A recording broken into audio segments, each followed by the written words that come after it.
The Interpretation of Dreams by Sigmund Freud. And today we'll be doing the week 2 summary as chapter 6 to 7, the last two chapters. So let's get this started with. First off, chapter 6 and 7. Chapter 6 and 7 are pretty much the longest chapters in this book. And as they are the longest chapters in the book, they're the one with the most content-heavy stuff. Whereas chapter 6 and 7, they go ahead and they have like these interpreting psychologies. Chapter 6 itself is called the dream work. It tells you about how dream work, not affiliated with DreamWorks. And you go ahead and learn about how, or supposedly as Freud tells us how, these dreams form, how they work out, and what are the processes of it. We already learned about what causes the dreams and where these dreams come from in chapter 5, Material and Sources of Dreams. This time we learn more from analyzing dreams again, and we will talk about certain theories that Freud had that are somewhat respectable, like the unconscious, but some are like, this doesn't make any sense at all. That's pretty much what dream work is. We learn about how dreams work, and he gives us several ways to go ahead and analyze them too. He makes us remember that some of them, mostly, they're going to be forgetful. That's pretty much the only one that I remember because of the word forgetful. And when something's forgetful, because our memory is really unreliable. And since memory is really unreliable, you shouldn't rely on it too much for things too. Then again, that's not the only thing that we can do to go ahead and understand dreams at all. We have another way to, interpret these dreams too. There's regression, for example. You can defend yourselves. You go ahead and you regress within yourself of the objections raised in your dreams. And you can tend to go ahead and defend ourselves because, well, humans are really hate criticisms as far as we've shown in our life. Another thing that we do is about wish fulfillment. Wish fulfillment, you go ahead and you fulfill your wish. Like, you can't do it in real life, so you do it in your wish, which you could technically do while you're awake if in the metaverse, but unfortunately the metaverse wasn't invented during Freud's time. The wish fulfillment, like, all of that, it's within your dreams. You wish things that happened, and then, they kind of happen. In your dreams, at least. It probably won't happen in real life, though. Unless you work really hard in real life, then you can make your dreams come true. Another way to go ahead and say that dreams are predictors of the future, or something like that, I suppose. Freud himself never says any of that, but as the father of psychoanalysis, he does help in the field of psychoanalysis. And as I mentioned earlier, he also talks about the unconscious and the conscious. This time, though, at the time, this was a really new revolutionary theory, where everyone knew that you had a conscious. This is where all your thoughts and things happen, and this is where your dreams were supposedly happening.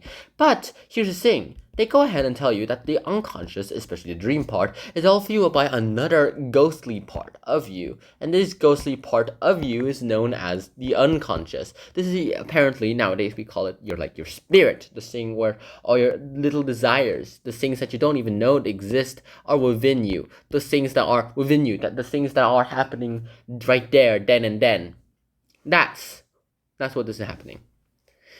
This is what Freud is doing. Freud is going ahead and making us interpret our dreams, and Freud is making us go ahead and make us think of our unconscious, the thing that we don't know ourselves. We can reveal this unconscious by going ahead and talking about it. We go ahead and we reveal certain parts of our conscious brain that are connected with our unconscious. That goes ahead and helps us map a picture of our conscious, even if it's a really unclear one.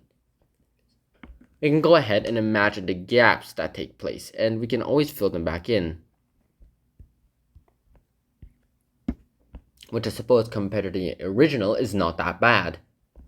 We learned lots of things in chapter 6 and 7, so I think he could have used less words. He did have lots of things to talk about. This is itself not exactly a novel, but more of like a scientific research paper written in the style of a novel so that the common people can understand.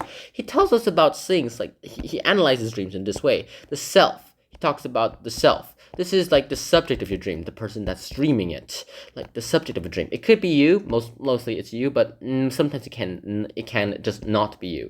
Then you have the family and your community. This is your dad, your friends, your wife, your community. The cast of a dream, usually your family and your community. This is who you interact with, at least with the ghost dream versions of in your dreams. And then we have the archetypes. We have the types of dreams. Or like one of them, I mentioned this in like the previous video. I told you guys about the several types of dreams that Freud had.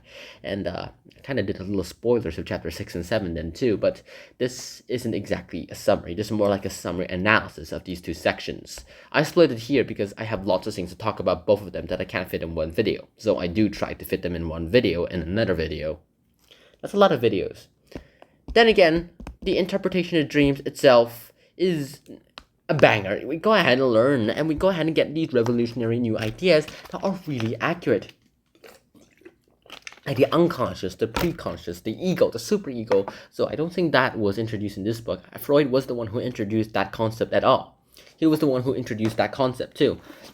And whatever that happens, the interpretation of dreams, we go ahead and learn about something. We go ahead and learn that we do have the unconscious, we do have the conscious, something about everything. We have something within our minds, and that's still a lot. Nothing else I can really say about this, so. And that's pretty much the end of Freud's The Interpretation of Dreams. We get lots of dream interpretations for sure, that I have to admit, but a little too much for my taste. So I hope you guys enjoyed this episode. I hope to see you guys in the next one, and until then, Shihana, peace, bye bye.